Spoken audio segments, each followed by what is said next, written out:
યત્સંકલ્પા તપતિ તપનો વાતિ વાત સમિંધે વહ નિર્ધત્તે ધરણીરુદધી લંઘતે નૈવ વેલાં સોયં શ્રીમાન નિખિલ જગતાં અંતરાત્માવતીર્ણો ધર્મં રક્ષન દિશતુ કુશલમ સ્વામિનારાયણો નઃ. ભગવતે શ્રી સ્વામિનારાયણાય નમો નમઃ. શ્રી અક્ષર પુરુષોત્તમાભ્યામ નમો નમઃ. શ્રી ગુણાતીતાનંદ સ્વામી મહારાજાય નમો નમઃ. શ્રી ભગતજી મહારાજાય નમો નમઃ. શ્રી શાસ્ત્રીજી મહારાજાય નમો નમઃ. શ્રી યોગીજી મહારાજાય નમો નમઃ. શ્રી પ્રમુખ સ્વામી મહારાજાય નમો નમઃ. શ્રી મહંત સ્વામી મહારાજાય નમો નમઃ.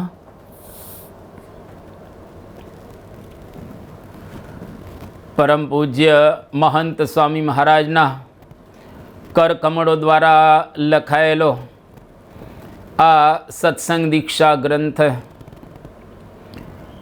જેની પારાયણ આપણે સાંભળી રહેલા છીએ. અત્યાર સુધી 207 શ્લોકો આપણે સાંભળી ચૂક્યા. હવે પરમ પૂજ્ય સ્વામીશ્રી આપણને 208મા શ્લોકની અંદર ખૂબ સુંદર વાત સમજાવી રહેલા છે. આપતકાલે તું સંપ્રાપ્તે સ્વીય વાસસ્થલે તદા તમ દેશમ હિ પરિત્યજ્ય સ્થેયં દેશાંતરે સુખમ. પોતે જે સ્થાનમાં રહેતા હોય તે સ્થળે આપતકાળ આવી પડે ત્યારે તે દેશનો ત્યાગ કરી અન્ય દેશને વિશે સુખે નિવાસ કરવો. પરમ પૂજ્ય સ્વામીશ્રી આપણને આપતકાળની અંદર કઈ રીતે વર્તવું જોઈએ એનો સ્પષ્ટ વિવેક અને માર્ગદર્શન આપી રહેલા છે.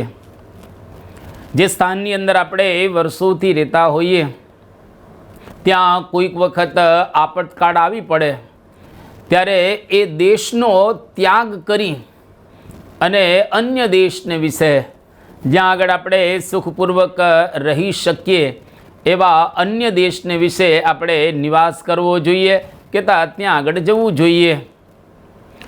ભગવાન સ્વામિનારાયણે પણ આ જ સંદર્ભની અંદર શિક્ષાપત્રીમાં વાત કરેલી છે કે દુષ્કાલસ્ય રિપૂણામ વા નૃપસ્યોપદ્રવેણ ચ લજ્જા ધન પ્રાણનાશ પ્રાપ્ત સ્યાદ્યત્ર સર્વથા મૂલ દેશોપી સસ્વેષાં સદ્ય એવ વિચક્ષણૈ ત્યાજ્યો મદાશ્રિત સ્થેયં ગત્વા દેશાંતરમ સુખમ.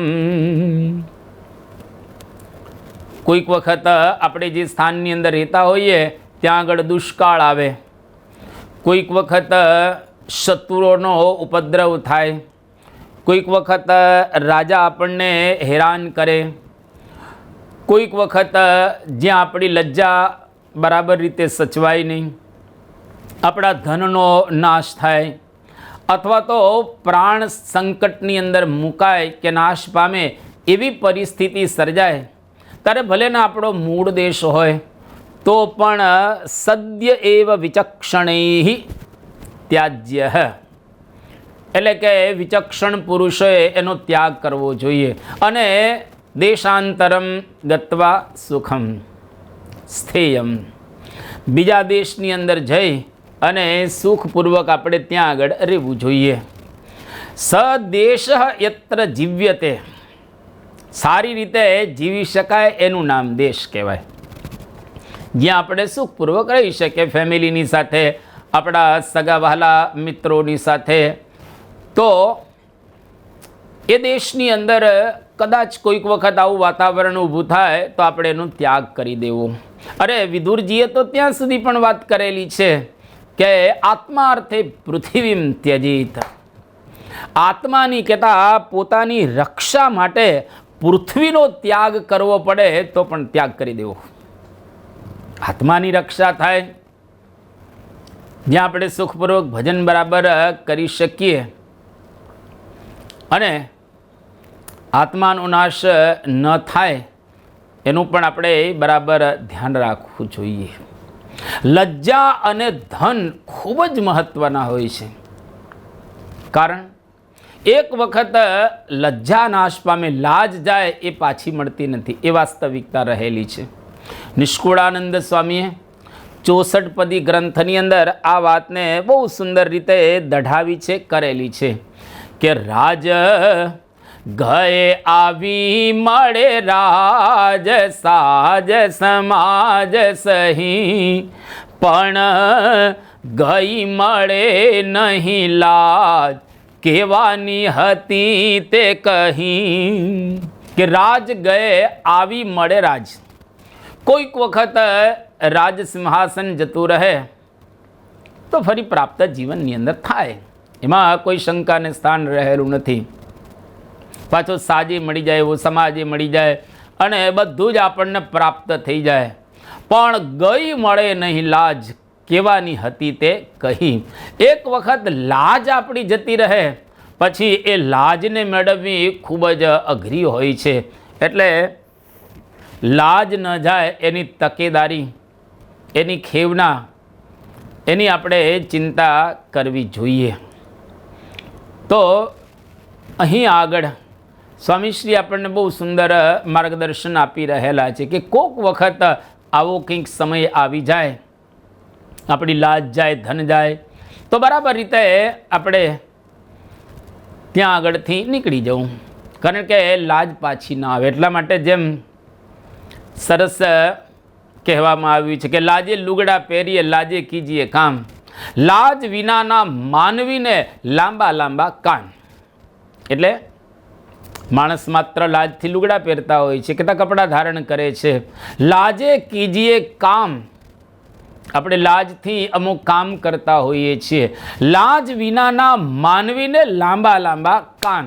લાંબા લાંબા કાન કોને હોય? ગધેડાને, જેને કોઈ પ્રકારની સમાજની અંદર લાજ ન હોય અને મર્યાદાનું ઉલ્લંઘન કરીને મૂકીને પણ આ ડોંકીઝ, ગધેડા કે એસી બધા વિષયોનો ઉપભોગ કરતા હોય. એ લોકોને કોઈ સમાજનું બંધન રહેલું નથી, એને લાજ જ નથી. તો આપણી લાજ જ્યાં આગળ જાય ત્યાંથી આપણે વિદાય લઈ અને બીજા સ્થાનની અંદર જવું જોઈએ.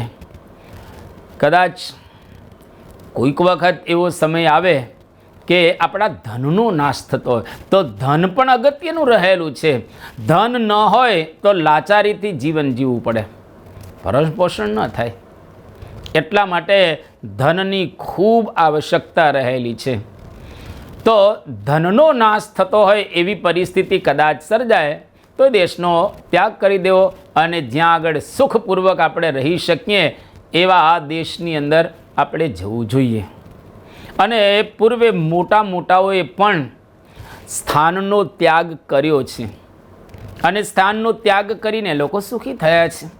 એવા દ્રષ્ટાંતો આપણને પુરાણોમાંથી પ્રાપ્ત થાય છે કે જ્યાં આગળ એ સ્થાનમાં એને ઉપદ્રવ થયો હોય અને ત્યાંથી પોતે નીકળી ગયા હોય.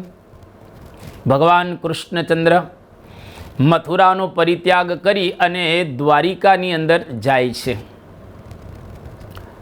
આ કથા ભાગવતની અંદર પ્રસિદ્ધ રહેલી છે.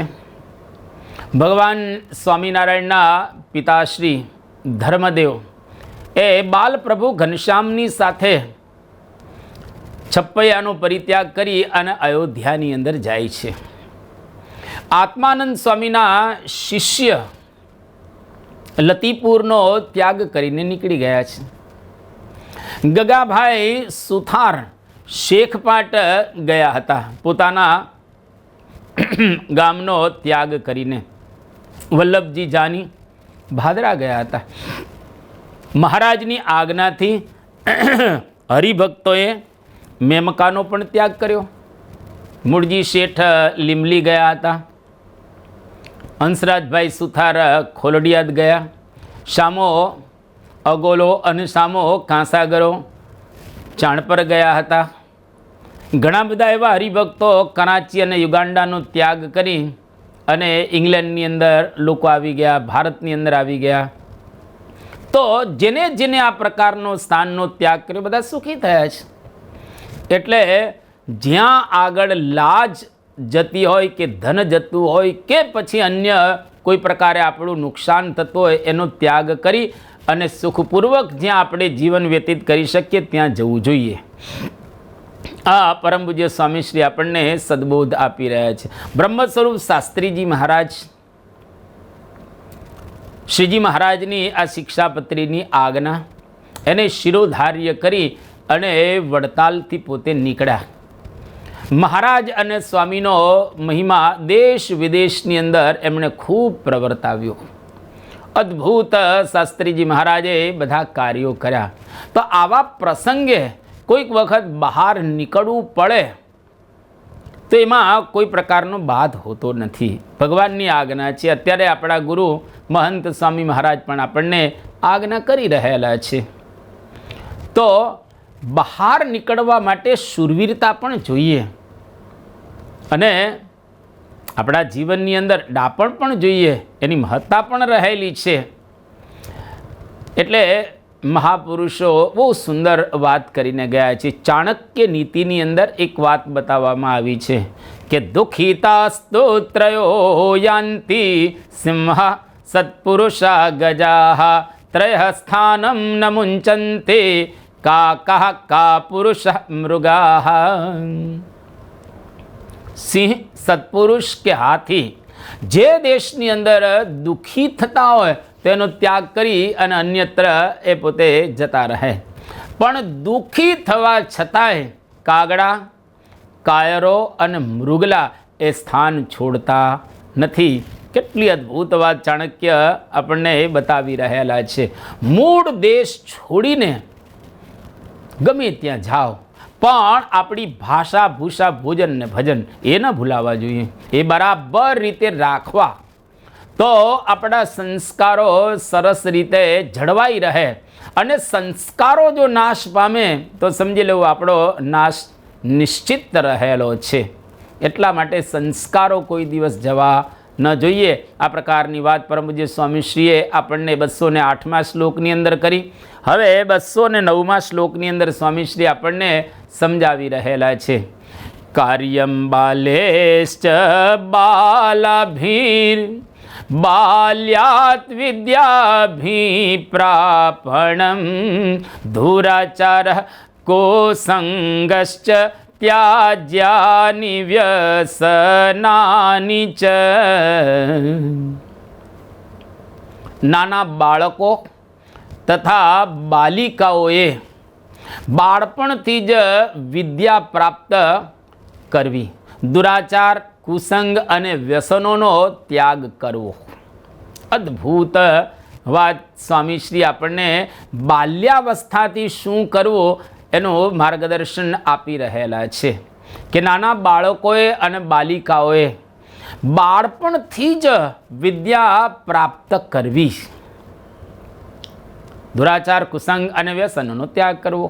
4 વાત પરમ પૂજ્ય સ્વામીશ્રી આ શ્લોકની અંદર આપણને સમજાવી રહેલા છે કે બાલ બાલિકાએ વિદ્યા પ્રાપ્ત કરવી, દુરાચાર, કુસંગ અને વ્યસનોનો ત્યાગ કરવો. સૌથી પહેલાં વિદ્યા પ્રાપ્તિ, બાળપણામાં વિદ્યા સંપાદન કરવી જોઈએ. વિદ્યા એ જીવનનું ખૂબ અગત્યનું અંગ રહેલું છે.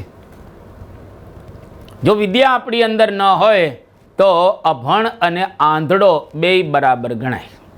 અંધ અને અભણ બેય બરાબર. એટલા માટે વિદ્યાભ્યાસ બરાબર રીતે કરવો જોઈએ. માધવરાય પેશવા પોતાના જન્મદિવસે બ્રાહ્મણોને દાન આપે છે. એક 13 વર્ષના બ્રાહ્મણના વિદ્યાર્થીને પણ દાન આપતા હતા. તો આ 13 વર્ષના બ્રાહ્મણ વિદ્યાર્થીએ ધન લેવાની ના પાડી દીધી કે મારે પૈસા નથી જોઈતા.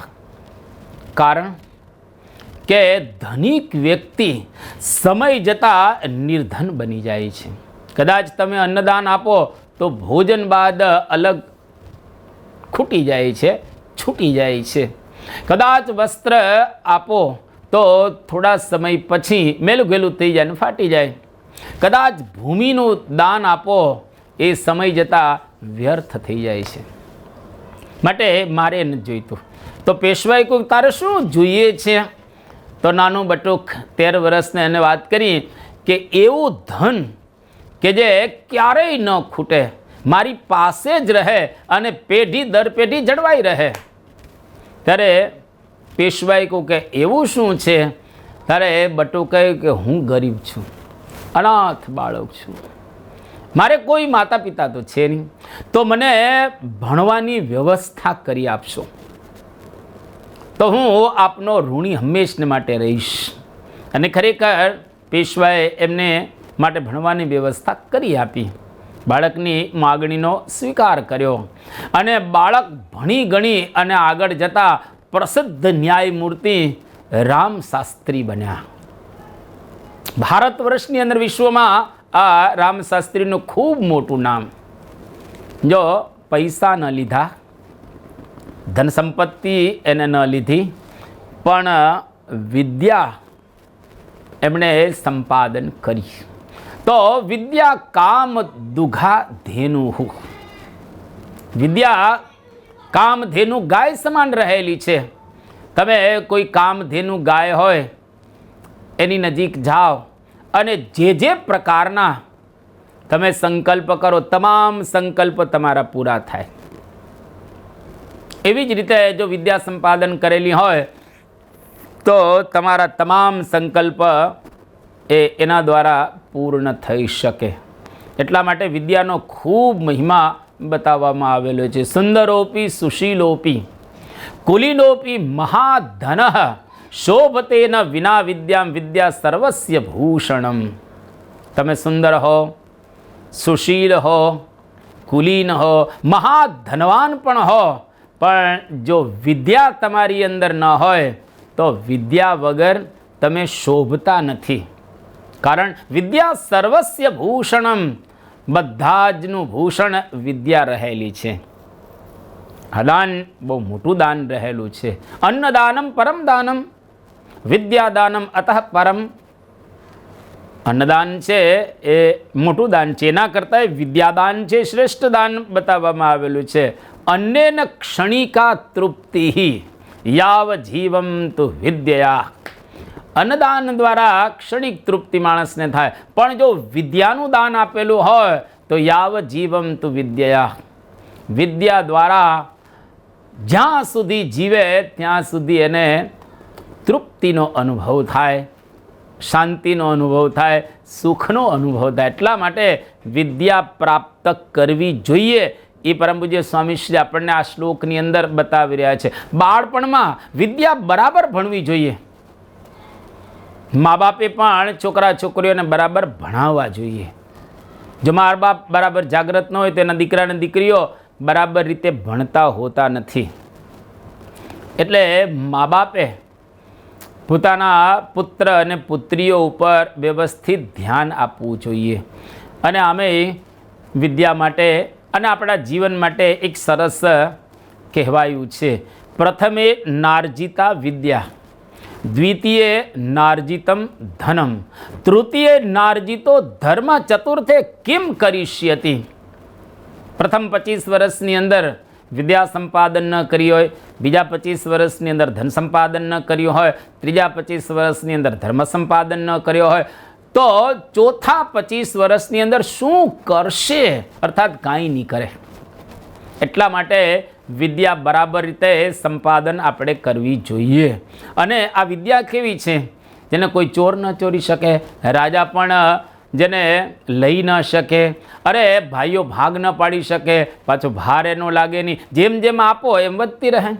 એટલે વિદ્યારૂપી ધન બધા જ ધનની અંદર શ્રેષ્ઠ ધન બતાવવામાં આવેલું છે કે ન ચોરહાર્યમ ન ચરાજહાર્યમ ન ભાતૃભાજ્યમ ન ચ ભારકારી વ્યયે કૃતે વર્ધત એવ નિત્યમ વિદ્યા ધનમ સર્વધન પ્રધાનમ.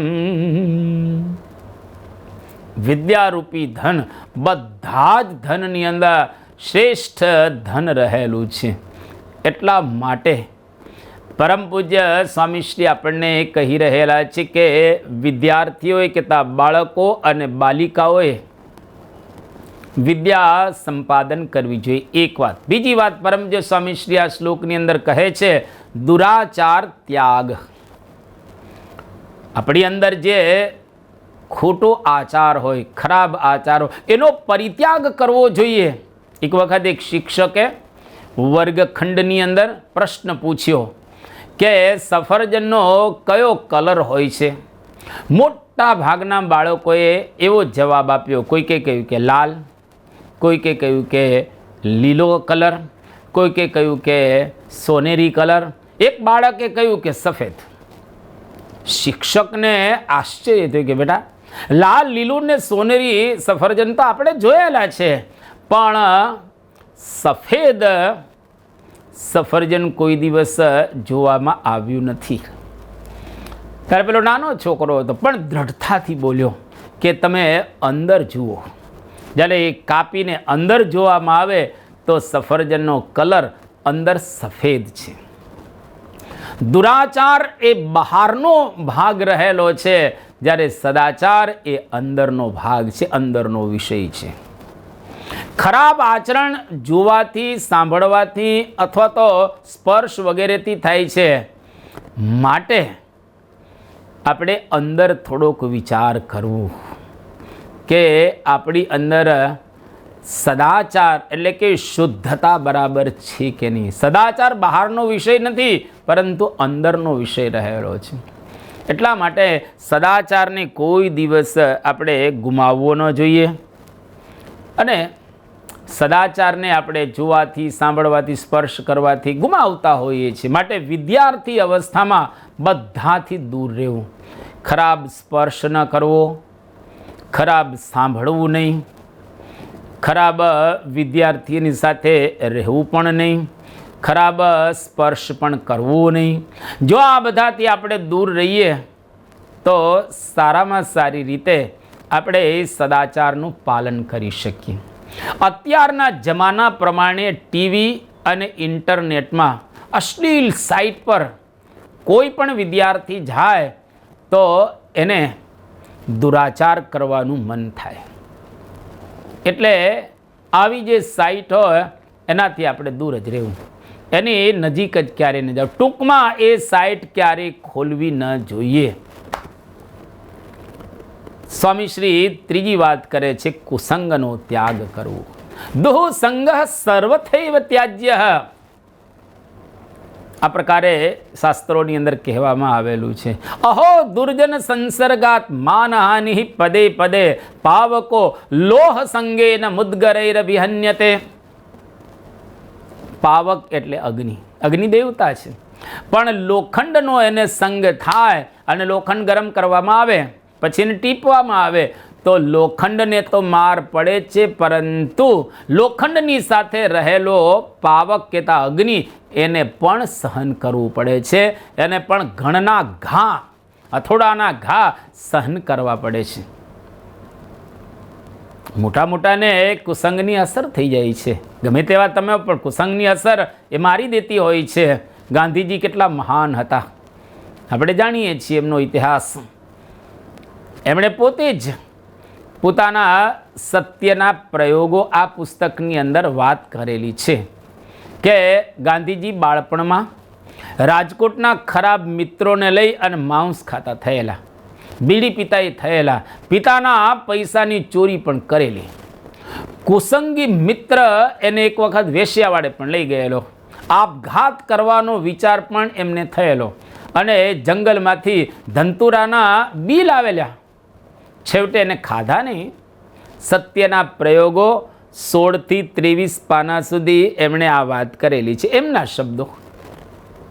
એટલા માટે આવા કોઈ ખરાબ મિત્રો વગેરે હોય તો એનાથી આપણે દૂર રહેવું જોઈએ. ભગવાન સ્વામિનારાયણે શિક્ષાપત્રીના 27 અને 28 આ 2 શ્લોકની અંદર એક સરસ વિવેક બતાવેલો છે કે આટલા માણસોથી હંમેશને માટે દૂર રહેવું, કારણ કે કુસંગી હોય છે જેમાં આપણો સત્સંગ જતો રહે, આધ્યાત્મિકતા જતી રહે, આપણી પ્રગતિ પણ એના દ્વારા અટકી જાય. એટલે ભગવાન સ્વામિનારાયણ કહે છે કે ચોર પાપી વ્યસની નામ સંગ પાખંડીનામ તથા કામિનાંચન કર્તવ્યો જનવંચન કર્મણામ ભક્તિમ વા જ્ઞાનમાલંબ્ય સ્ત્રીદ્રવ્ય રસલોલુભા પાપે પ્રવર્તમાનઃ સ્યુઃ કાર્યસ્તેષાં ન સંગમઃ. કાર્યસ્તેષાં ન સંગમઃ, એવાનો સંગ ન કરવો જોઈએ. ચોર ચોરીનો માલ લાવતા હોય એ ચોરની સાથે કોઈ દિવસ દોસ્તી ન કરવી, એનો સંગ ન કરવો. પાપી માણસો જે દિવસ દરમિયાન કેટલાય પ્રકારના પાપ કરતા હોય એવાનો પણ સંગ ન કરવો. વ્યસની માણસનો પણ સંગ ન કરવો. અને એ પાખંડી, કોકને ખોટી રીતે હેરાન કરતા હોય એવાનો પણ આપણે સંગ ન કરવો. કામિનાંચન કર્તવ્ય, કામી હોય એના સંગની અંદર જો આપણે રહેવા લાગીએ તો આપણને પણ એના સંગની ચોક્કસ અસર થાય. એટલે બહુ સુંદર વાત કરો કે બેઠીએ ન જहाँ तहाँ कीजिए न कुसंग संग कायर के संग शुर भागे ही भागे काजल की कोटड़ी में जैसो ही जतन करो काजल को दाग तहाँ लागे ही लागे देखिए एक बागन में फूलन की बासन में कामी के संग काम जागे ही जागे कहत बिहारी लाल ऐसो है हमारो ख्याल हितने में एक फंद जागे ही जागे हितने में एक फंद जागे ही जागे हितने में एक फंद जागे ही जागे. तो કામીના સંગની અંદર કોઈ જો રહે તો એને ચોક્કસ એની અસર થાય જ, એમાં કોઈ શંકાને સ્થાન રહેલું નથી. જનવંચન કર્મણામ, કોઈ માણસને છેતરતો હોય એના સંગની અંદર તમે રહો તો એની પણ ચોક્કસ અસર થાય. બીજી વાત કરે છે મહારાજ કે ભક્તિ અને જ્ઞાનનું આલંબન લે અને પછી સ્ત્રી દ્રવ્ય અને રસની અંદર જે લોલુપ રહેતા હોય અને પાપ કરતા હોય એવાનો સંગ પણ કોઈ દિવસ આપણે કરવો જોઈએ નહીં. આ એક અદ્ભુત વિવેક મહારાજ આપણને બતાવી રહેલા છે. પરમ પૂજ્ય સ્વામીશ્રી પણ આપણને એક સરસ નાનપણથી શું કરવું જોઈએ એનું કેટલું સુંદર ગાઈડન્સ કથા માર્ગદર્શન આપી રહેલા છે. નાની અવસ્થામાં કુસંગની અસર ઝડપથી થાય છે અને વાસ્તવિકતા રહેલી છે. મંગેશ મહાસ્કર મુંબઈનો એક કિશોર જોગેશ્વરી ઝૂંપડપટ્ટીની અંદર રહે, અરવિંદ ગણધીર હાઈસ્કૂલની અંદર સ્ટડી કરતો હતો. સ્ટ્રીટ લાઇટની અંદર અજવાળું ત્યાં આગળ પોતે વાંચન કરે અને 1988માં 10મા ધોરણમાં 40 વર્ષનો રેકોર્ડ તોડી નાખ્યો મહારાષ્ટ્ર ગવર્મેન્ટનો, મહારાષ્ટ્ર આ એસએસસી બોર્ડનો, અને 97% માર્ક્સ પોતે લાવ્યો, 97%. સરકારે એને ફ્લેટ પણ આપ્યો કારણ કે એને રહેવાની સરખી વ્યવસ્થા ન હતી એટલા માટે. પણ એ જ આ મંગેશ મહાસ્કર 11મા ધોરણની અંદર અને 12મા ધોરણની અંદર કુસંગના યોગની અંદર આવ્યો અને 12મા ધોરણમાં 3 વિષયમાં ફેલ થયો, નાપાસ થયો. ફરી એને પરીક્ષા આપી અને પછી આઈઆઈટીમાં ગયો. તારીખ 2/2/2004ના રોજ બોમ્બે રેડિયો ઇન્ટરવ્યૂની અંદર એમણે આ વાત કરેલી છે. એના શબ્દો આ: વ્યસનનો ત્યાગ કરવો જોઈએ પણ સ્વામીશ્રી આપણને આ બતાવી રહેલા છે કે બાળકોએ કોઈ દિવસ વ્યસન ન રાખવા. વ્યસન મોટાને પણ ન શોભે તો બાળકને તો ક્યાંથી શોભે? તમાકુ, બીડી, સિગારેટ, દારૂ, ભાંગ, અફીણ, ચરસ, ગાંજો કે પછી અન્ય એવા જે વ્યસનો હોય એનાથી આપણે ચોક્કસ દૂર રહેવું જોઈએ. પ્રસિદ્ધ સિગારેટ કંપની માલબરોની જાહેરાતમાં જે ઘોડા ઉપર બેસી અનેક વર્ષો સુધી પ્રસિદ્ધ રહેલા એવા મોડેલ માલબરો મેન વેઇન મેકલેરન, હવે એ પોતે જ કહે છે કે સિગારેટ પીવાથી જ મને કેન્સર થયું. એણે પોતે જ કહ્યું કે I am dying proof that smoking will kill you. હું મરી રહ્યો છું. એ ખરેખર પ્રૂફ છે કે સિગારેટ પીવાથી તમે ચોક્કસ મરશો જ. હવે આ જે મોડેલ પોતે એ વેઇન મેકલેરન, હવે એના પછી બે માલબરો મેન ડેવિડ મેકલિન અને ડિક હેમર, એનું મૃત્યુ પણ સિગારેટને લીધે જ થયું. આ બંનેનું પણ એ જ રીતે મૃત્યુ થાય છે. એટલા માટે સિગારેટના ખોખા ઉપર જ લખવામાં આવે છે કે cigarette smoking is ઇન્જરિયસ to health. તમારી હેલ્થને આ સિગારેટ સ્મોકિંગ નુકસાન કરશે. પણ કોણ વાંચે છે? એટલે લોકો કહે છે don't read before you smoke. પહેલાં પી લો પછી વાંચો. પીધા પહેલાં એને ન વાંચો. ન્યુયોર્કમાં એક વર્લ્ડ કોન્ફરન્સ યોજાયેલી, જેની અંદર હેલ્થ કમિશનર ડૉક્ટર હોલિસ એસ ઇનગ્રહેમ એમણે એક સરસ વાત કરી કે બંદૂક, રિવોલ્વરની ગોળીઓ, તમામ જંતુઓ, બેક્ટેરિયા, વાયરસ, આ બધા જ કરતાં ધૂમ્રપાન છે વધુ ખતરનાક છે. તમે કોઈ પણ રીતે તમાકુ મોઢાની અંદર નાખો, ભયંકર ખતરનાક છે. એટલે ક્યારેય તમાકુ આપણે મોઢામાં નાખવી જ નહીં. ગમે તેવી કદાચ પરિસ્થિતિ ઉત્પન્ન થાય, તમાકુ ન જ ખાવી. આ વાસ્તવિકતા રહેલી છે. જેને જેને તમાકુ ખાધેલી છે એનું જીવન બરબાદ થયેલું જ છે. આજે નહીં તો કાલે, કાલે નહીં તો 25 વર્ષે કે 50 વર્ષે, પણ એનું જીવન બરબાદ થશે જ. એ શંકાને સ્થાન રહેલું નથી. એટલે પરમ પૂજ્ય સ્વામીશ્રી આની અંદર બાલ્યાવસ્થાની અંદર વિદ્યાભ્યાસ કરવી જોઈએ. દુરાચારનો ત્યાગ કરવો, કુસંગનો ત્યાગ કરો અને વ્યસનનો ત્યાગ કરવો. આવી અદ્ભુત વાતો સમજાવી અને 210મા શ્લોકની અંદર સ્વામીશ્રી હવે સમજાવી રહેલા છે. ઉત્સાહાદ આદરાદ કુર્યા સ્વાભ્યાસમ સ્થિર ચેતસા વ્યર્થતામ ન નયેત કાલમ વિદ્યાર્થી વ્યર્થ કર્મસુ. કે વિદ્યાર્થીએ પોતાનો અભ્યાસ સ્થિર ચિત્તે, ઉત્સાહથી અને આદર થકી કરવો. સમયને વ્યર્થ કર્મોમાં બગાડવો નહીં. 210મો આ શ્લોક કેટલું સરસ સ્વામીશ્રી આની અંદર માર્ગદર્શન આપી રહેલા છે કે વિદ્યાર્થીએ પોતાનો જે અભ્યાસ કરે સ્થિર ચિત્ત રાખીને કરવો, એટલે કે એકાગ્રતાથી કરવો, ઉત્સાહથી અને ઉમંગથી કરવો અને પાછો આદર થકી કરવો. વ્યર્થ સમય કોઈ દિવસ બગાડવો નહીં ખરાબ કાર્યોની અંદર. તો પહેલી વાત સ્વામીશ્રી કે અભ્યાસ સ્થિર ચિત્તે, ઉત્સાહ, આદરથી કરવો, એકાગ્રતાથી અભ્યાસ કરવો, પુરુષાર્થ રાખી અને અભ્યાસ કરવો જોઈએ. સમય બગાડવો નહીં. અભ્યાસ એકાગ્રતાથી બરાબર રીતે કરવો. એકાગ્રતાથી ધાર્યું પરિણામ આપણે લાવી શકતા હોઈએ છીએ. ઓછા સમયની અંદર વધુ સારું કામ આપણે કરી શકીએ. વિદ્યાર્થી માટે એકાગ્રતા અનિવાર્ય રહેલી છે.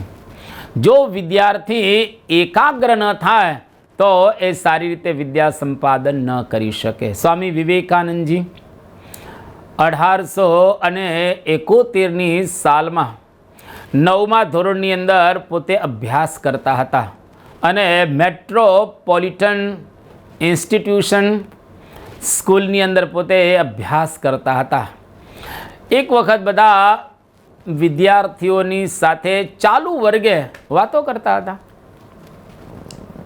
શિક્ષકની વાત પર કોઈનું ધ્યાન હતું નહીં, સિવાય કે નરેન્દ્ર વિવેકાનંદ સ્વામી. શિક્ષકે પૂછ્યું બધાને, કોઈને આવડ્યું નહીં, પરંતુ નરેન્દ્રને આવડ્યું. એટલે શિક્ષકે કહ્યું કે બધા ઊભા રહો, નરેન્દ્રને કે તું બેસ જા. ત્યારે નરેન્દ્ર અર્થાત વિવેકાનંદજી પણ કહે છે કે હું પણ વાતો કરતો હતો, એથી ઊભો રહીશ. પણ એની યાદ કેમ રહ્યું? તો વાતો કરતા હતા, પરંતુ એનું મન શિક્ષકને સાંભળવામાં પણ હતું, એટલે એને યાદ રહ્યું. તો માણસ જેટલો એકાગ્ર થાય એટલું જ એ યાદ રાખી શકે. જર્મનીની અંદર બર્લિન ટાઉન પાટનગર એનું પ્રોફેસર ડોઇસન, એમને ત્યાં વિવેકાનંદને એક કાવ્ય ગ્રંથના પાના ફેરવતા જોયા. એટલે પ્રોફેસરે એને બોલાવ્યા, પણ એને જવાબ ન આપ્યો. અને પાછળથી વિવેકાનંદને ખ્યાલ આવી ગયો કે આ બોલાવે છે. માફી માગી કે સોરી, તમે મને બોલાવે પણ હું સાંભળતો ન હતો, કે હું વાંચનની અંદર એકદમ લીન હતો, આથી મને સંભળાયું નહીં. પ્રોફેસરને આશ્ચર્ય થયું, આ મનાયું નહીં. પણ જ્યારે સ્વામીજીએ ગ્રંથની કાવ્ય કડીઓ એકદમ બોલવા માંડી, ત્યારે પ્રોફેસર આશ્ચર્ય પામી ગયા અને કહ્યું કે વાત તમારી સાચી રહેલી છે. જો આવી સ્મરણ શક્તિ એ કઈ રીતે આવે? તો મનની એકાગ્રતાથી આવે. એવી તન્મય અવસ્થાની અંદર સ્વામી વિવેકાનંદજી એવું કહેતા હતા, કોઈક વખત આવી તન્મય અવસ્થા હોય વાંચવાની, અને મારા શરીર ઉપર કોઈ અંગારો મૂકે તો પણ મને એનું ભાન ન રહે. હવે કેટલી એકાગ્રતા એના જીવનની અંદર હશે એ આપણને આની ઉપરથી ખ્યાલ આવે. પ્રફુલ્લચંદ્ર રોય પોતાના સંશોધનમાં અતિ વ્યસ્ત હતા. એમના કપડાં લઘર વગર હતા. હવે આ લઘર વગર કપડાં જોઈને કોઈકે કહ્યું કે હવે લગ્ન બગ્ન કરી લો ને, જેથી કરીને ઘરના કપડાં ધોનારા આવી જાય અને બધું વ્યવસ્થિત થાય. ત્યારે એમણે બહુ સરસ વાત કે મેં તો ક્યારનાય લગ્ન કરી લીધેલા છે. તો કોઈકે પૂછ્યું કે કોની સાથે? તો કે કેમેસ્ટ્રીની સાથે, ફિઝિક્સ, કેમેસ્ટ્રી, બાયોલોજી, મેથ્સ, કે મેં તો કેમેસ્ટ્રીની સાથે લગ્ન કરી લીધેલા છે. જો એકદમ એકાગ્ર પ્રોફેસર જેઠાલાલ સ્વામિનારાયણ, બહુ જ સારા સત્સંગી, નિષ્ઠાવાન, ભક્તરાજ અને ડેડિકેટેડ, બધી રીતે નિયમ ધર્મવાળા, ગણિત વિદ્યામાં પારંગત હતા. એકવાર ગણિતના દાખલાનો મનમાં કંઈક ઉકેલ ન સૂઝ્યો, એટલે કોલેજથી સીધા જ પૂના પહોંચી ગયા, જ્યાં એમના ગુરુજી હતા, એમના પ્રોફેસર હતા. 3 દિવસે પાછા આવ્યા. કોઈ ઘરના માણસોને કહેવાનું પણ એ ભૂલી ગયા, એમને કીધું પણ નહીં. અને જ્યારે ઘરે આવ્યા ત્યારે ઘરના કહે, જણાવવું તો જોઈએ ને કે હું 3 દિવસ માટે બહાર જાઉં છું. ત્યારે પ્રોફેસર જેઠાલાલ સ્વામિનારાયણ કહે છે, મને ઘરે જણાવવાનો વિચાર તો આવવો જોઈએ ને. એ વિચાર જ ન હતો, સિવાય કે ગણિત વિના બીજો વિચાર જ ન હતો. તો આવા ગણિતના પોતે રેંગલર બની શક્યા. બહુ પ્રસિદ્ધ પ્રસંગ છે. વાચસ્પતિ મિશ્ર બ્રહ્મસૂત્ર, જે ભગવાન વેદવ્યાસે લખેલો ગ્રંથ, એ બ્રહ્મસૂત્ર ઉપર શંકરાચાર્યએ શાંકર ભાષ્ય લખેલું છે. એ શાંકર ભાષ્યની ટીકા લખવા માટે બેઠા અને દીવામાં તેલ ખૂટી ગયું. એમના પત્ની પૂરતી હતી તેલ, અને પૂછ્યું કે તમે કોણ? એ કે તમારા પત્ની. કે આપણા લગ્નને આજે 36 વર્ષ થયા છે. વિચાર તો કરો, વાચસ્પતિ મિશ્ર પોતાની પત્નીને 36 વર્ષથી મળેલા જ નથી, અને લખવાની અંદર એટલા બધા સંલગ્ન થઈ ગયા હતા. અને પત્નીના ત્યાગને પણ ધન્યવાદ આપવા ઘટે, અને પત્નીના સમર્પણના માનમાં એમણે આ શંકર ભાષ્ય પરની જે ટીકા, એ ટીકાનું નામ ભામતી ટીકા રાખી. બહુ અદ્ભુત ટીકા છે, વાંચેલી છે આપણે. તો એ અદ્ભુત ટીકા અને બહુ સુંદર પ્રગલ્ભ આ ટીકા આપણે કહી શકીએ. સંસ્કૃત પણ સુંદર, એની અંદર ઊંડાણ પણ એટલું જ રહેલું છે અને વાક્ય રચના અને ભાષા પણ અદ્ભુત રહેલી છે. રસાયણશાસ્ત્રી જ્હોન ડોલ્ટન, જેનો સમય 1766થી 1844, એ જ્હોન ડોલ્ટનને કોઈકે પૂછ્યું કે તમે પરણ્યા કેમ નહીં? એટલે એને સેજે જવાબ આપ્યો. એણે કહ્યું કે મારું જીવન વિજ્ઞાનના અભ્યાસમાં ક્યાં ચાલ્યું ગયું મને ખબર જ ન પડી. વિવાહ કરવો કે ન કરવો, હું વિવાહિત છું કે અવિવાહિત છું, એ વિચાર જ મને આવ્યો નથી. એ વિચાર જ ન હતો. તો જો કેટલી એકાગ્રતા. સ્વામી વિવેકાનંદજી ફોટોગ્રાફિક મેમરી એની હતી, આપણે જાણીએ છીએ. સફળતા માટે એમણે એક બહુ સુંદર સૂત્ર આપ્યું કે સફળતા માટે 30% પુરુષાર્થ અને 70% એકાગ્રતાની જરૂર છે. Ludwig van Beethoven, German composer, સારા સંગીતકાર, એ ઘણી વખત પોતે એવું કહેતા હતા, you can not fail if you can forget everyone and everything else. જો તમે બધા અને બધું ભૂલી શકો તો તમે નિષ્ફળ થઈ જ ન શકો. તમે હંમેશા સફળ જ થાવ, એમાં કોઈ શંકા રહેલી નથી. પરમ પૂજ્ય પ્રમુખ સ્વામી મહારાજ ઘણી વખત વાત કરતા કે એકાગ્ર થયા વિના કોઈ પણ ક્ષેત્રમાં આગળ નહીં વધાય. સુરત નાણાવટ મંદિરના ઓટલે બેસી અને પરમ પૂજ્ય સ્વામીશ્રી આ વાક્ય ઉચ્ચારે છે. તો પરમ પૂજ્ય સ્વામીશ્રીએ આપણને પહેલી વાત એ કરી કે એકાગ્ર થવો. બીજું, સમયને બગાડવો નહીં. સમય બહુ કિંમતી રહેલો અને કોઈ દિવસ બગાડવો નહીં. વિદ્યાર્થી કાળમાં બિલકુલ સમય બગાડવો નહીં, કારણ પછી વિદ્યા સંપાદન ન થઈ શકે અને એકવાર પરિણામ આવી જાય પછી એને સુધારી પણ ન શકાય. એટલે time is money, time is more than money. ફક્ત આ સમય પૈસા જ નથી, પણ પૈસા કરતાં એ વધારે છે. અંગ્રેજીમાં સમયની કિંમત સુંદર રીતે કહેવામાં આવી છે. To know the value of 1 year, ask a student who has failed his exam. સ્ટુડન્ટને પૂછો કે વર્ષની કિંમત શું છે જ્યારે ફેલ થાય ત્યારે. 1 month, ask a mother who gives birth to a premature baby. જેને પ્રીમેચ્યોર બેબીનો જન્મ આપ્યો હોય એને પૂછો કે 1 મહિનાની શું કિંમત છે. 1 week, 1 વીકની શું. Ask an editor of a weekly એડિટરને પૂછો તો ખબર પડે કે ખરેખર આ વીકનો શું મહિમા છે. 1 day, આસ્ક અ ડેઇલી વેજર, દરરોજનું દરરોજ કમાતા ખાતાને પૂછો એક દિવસનો શું મહિમા રહેલો છે. 1 hour, ask a person who is waiting to meet a dear friend. કોઈક પ્રિય મિત્રને મળવા માટે ઊભો રહ્યો હોય 1 કલાક, તેને પૂછો કલાકનો શું મહિમા છે, એની શું વેલ્યુ રહેલી છે. 1 minute, ask a person who has missed a train. જે ટ્રેન ચૂકી ગયો એને તમે પૂછો કે 1 મિનિટની શું કિંમત છે. 1 second, ask a person who has survived on an accident.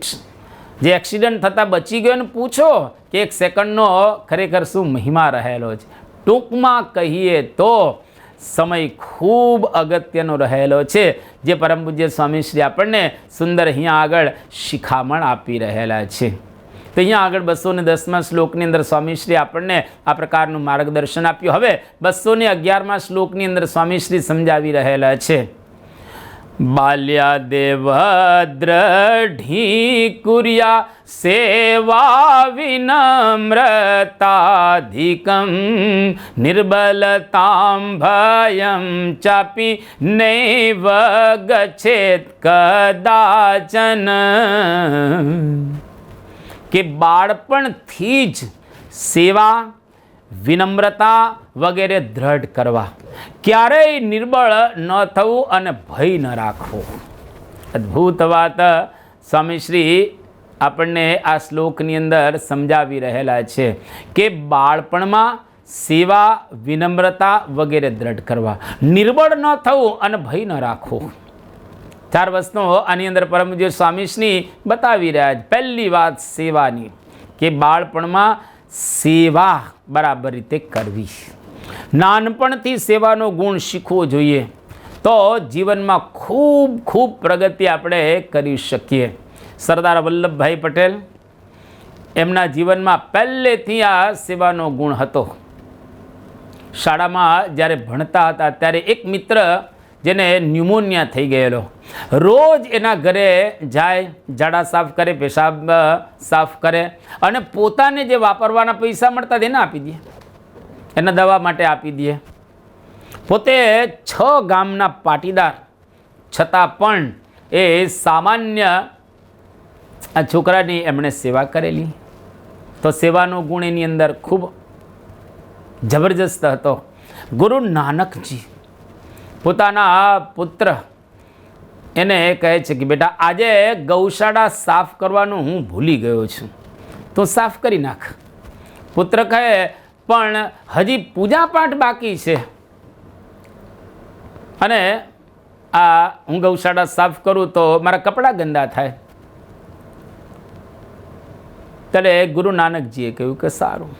પછી ગુરુ નાનકજીએ અંગદ નામના એમના એક શિષ્ય હતા, એમને બોલાવીને કહ્યું કે બેટા અંગદ, આ હું ગૌશાળા સાફ કરવાનું ભૂલી ગયો છું, તો તું ગૌશાળા સાફ કરે. અંગદે તરત જ બધું જ છોડી અને ગૌશાળાને અદ્ભુત રીતે સાફ કરી નાખી. બીજા દિવસે એવું બન્યું કે ગુરુ નાનકજી પોતાના ઉત્તરાધિકારી તરીકે અંગદને પસંદ કરે છે.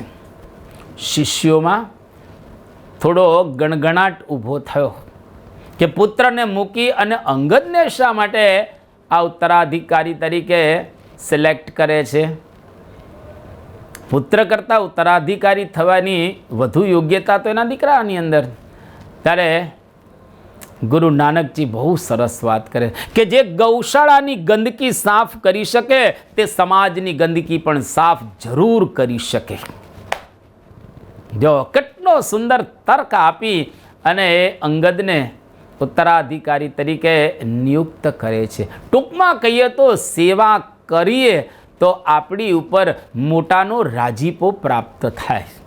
દર વખતે કંઈ પદની વાત હોતી નથી, પણ મોટા પુરુષને રાજી કરીએ તો એના દ્વારા આપણને પદ પ્રતિષ્ઠા પ્રાપ્ત થાય અને આપણા અંતરની અંદર આપણે શાંતિનો અહેસાસ પ્રાપ્ત કરી શકીએ અને ખૂબ આપણા જીવનની અંદર પ્રગતિ સાધી શકીએ.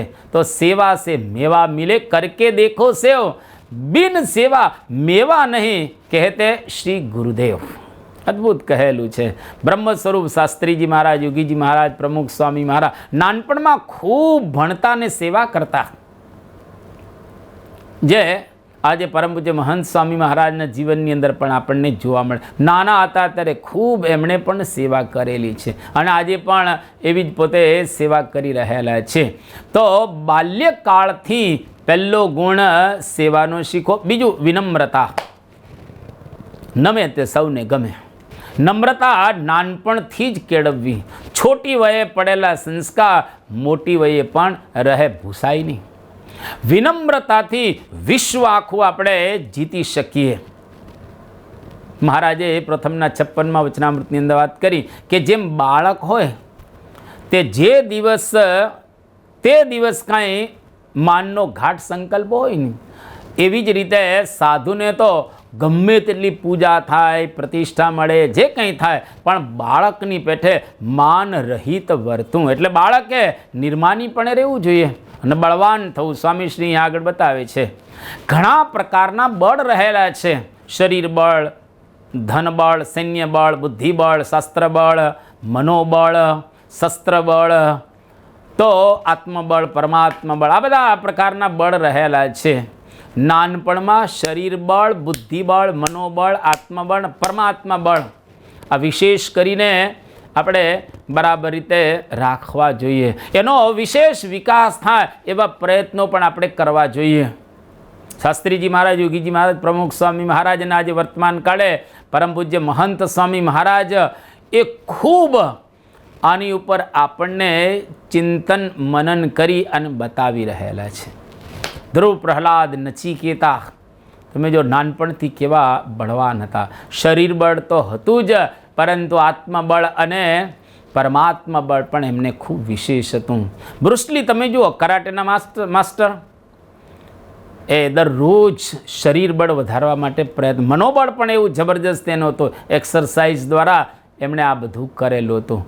અને આપણા ઉપનિષદો તો સ્પષ્ટ જ કહે છે, નાયમ આત્મા બલહીનેન લભ્ય. ઉપનિષદનો ડિંડીમ ઘોષ, એટલે કે નગારાનો અવાજ. નાયમ આત્મા બલહીનેન લભ્ય. બળવાન ન હો તો તમને આત્મ પરમાત્માનું જ્ઞાન પણ થતું નથી. એટલે અગત્યનું રહેલું છે કે બળવાન થવું જોઈએ, નિર્ભય થવું, કોઈ પણ પ્રકારનો ભય નહીં રાખવાનો. શાસ્ત્રીજી મહારાજ નાના હતા, કેવા નિર્ભય હતા. નાના હતા ત્યારે એનું નામ ડુંગર હતું. તો એ ડુંગર જ્યારે નાના હતા ત્યારે એક વખત એના પિતાશ્રી વાડીએ ગયેલા, ખેતરે, અને નાનો ડુંગર પિતા વગર રહી ન શકે. પિતાને મળવા માટે રાત્રે 12 વાગે અંધારામાં લાકડી લઈને જાય છે. રસ્તામાં સ્વામિનારાયણ સ્વામિનારાયણ સ્વામિનારાયણ ભજન કરતાં કરતાં એના પિતાશ્રી કહ્યું, તને ડર ન લાગ્યો? મને જરાય ડર ન લાગ્યો, અને કદાચ ભૂત પ્રેત જો આવત તો હું આ લાકડી બગાડી મૂકત એને. હું તો સ્વામિનારાયણનું નામ લેતો લેતો આવ્યો, મને બિલકુલ કોઈ પણ પ્રકારનો ભય લાગ્યો નહીં, ડર જ ન લાગ્યો. તો શાસ્ત્રીજી મહારાજ નાનપણથી એવા નીડર હતા. જ્ઞાન અને બળ ઓછા હોય તો ભય ચોક્કસ લાગે. જો તમારી અંદર જ્ઞાન હોય અને બળ હોય તો કોઈ પણ પ્રકારનો ભય લાગે જ નહીં. જગામેડીનો બાળક તમે જુઓ, કેટલો બળવાન બાળક. એના પિતાશ્રીએ નામ સ્વામિનારાયણનું લેતો હતો, મુકાવવા માટે ખૂબ પ્રયત્ન કર્યા, પણ બાળક મૂકતો જ નથી. પિતાશ્રીએ મારી નાખ્યો પણ ડર્યો નહીં, મરી ગયો. જેમ પ્રહલાદ હતો, એ પ્રહલાદને એના પિતાશ્રી હિરણ્યકશિપુએ મારવાના કેટલા ઉપાયો કર્યા. 101 આપણા શરીરની અંદર જે મર્મસ્થાનો રહેલા છે, તમામ મર્મસ્થાનોની અંદર હિરણ્યકશિપુએ પ્રહાર કર્યો, પરંતુ પ્રહલાદ મરતો નથી, એકદમ નિર્ભય હતો. મીરાને ઝેર આપવામાં આવ્યું, નિર્ભય. ઝેરના કટોરા એમણે પીધા.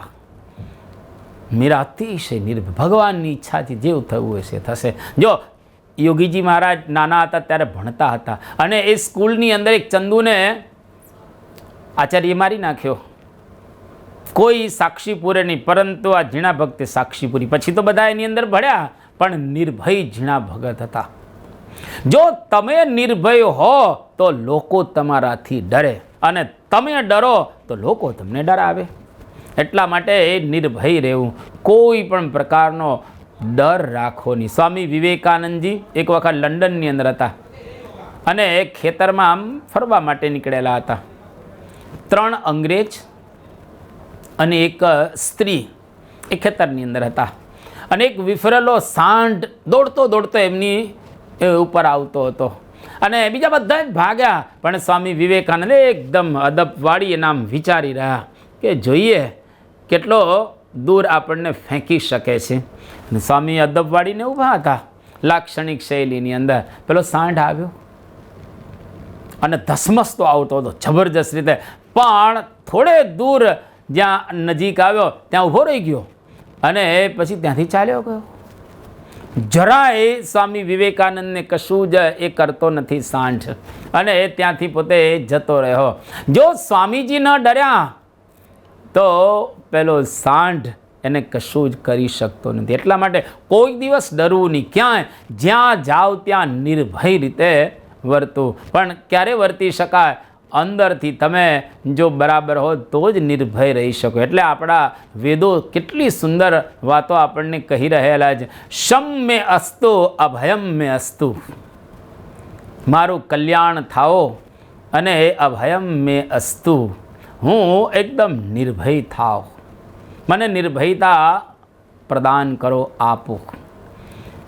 તો અહીં આગળ પરમ પૂજ્ય સ્વામીશ્રી બહુ સુંદર નાના બાળકો અને બાલિકાઓને ઉપદેશ પોતે આપી રહેલા છે કે જીવનની અંદર શું કરવું જોઈએ, કે બાળપણથી સેવા કરવી, વિનમ્રતા રાખવી, ક્યારેય નિર્બળ ન થવો અને ભય ન જીવનની અંદર પામવો કેતા રાખો. જો આટલું આપણે બરાબર કરી શકીએ તો બાલ્યાવસ્થા ખૂબ સુંદર રીતે એ પસાર થાય અને ભવિષ્યની અંદર ખૂબ મહાન કાર્યો આપણે કરી શકીએ. આવી અદ્ભુત વાતો 211મા શ્લોકની અંદર સ્વામીશ્રીએ આપણને દરઢાવી કરેલી છે. અહીં આગળ આ 211મો શ્લોક પણ આપણે પૂર્ણ કરી રહેલા છીએ અને આજની પારાયણને પણ આપણે પૂર્ણ કરી રહેલા છીએ. 2 મિનિટ ધૂન બોલાશે અને ત્યાર પછી ધ્યેય મંત્ર અને વિદાય શ્લોક બોલી આજની પારાયણને આપણે અલવિદા આપીશું. સ્વામી નારાયણ નારાયણ નારાયણ, સ્વામી નારાયણ નારાયણ નારાયણ, સ્વામી નારાયણ સ્વામી નારાયણ, સ્વામી નારાયણ સ્વામી નારાયણ, સ્વામી નારાયણ નારાયણ નારાયણ, સ્વામી નારાયણ નારાયણ નારાયણ. ગુણાતીતં ગુરું પ્રાપ્ય બ્રહ્મરૂપં નિજાત્મનઃ વિભાવ્ય દાસભાવેન સ્વામિનારાયણં ભજે. શ્રીહરિં સાક્ષરં સર્વદેવેશ્વરં ભક્તિધર્માત્મજં દિવ્યરૂપં પરમ શાંતિદં મુક્તિદં કામદં કારણં સ્વામિનારાયણં નીલકંઠં ભજે. શ્રીહરિં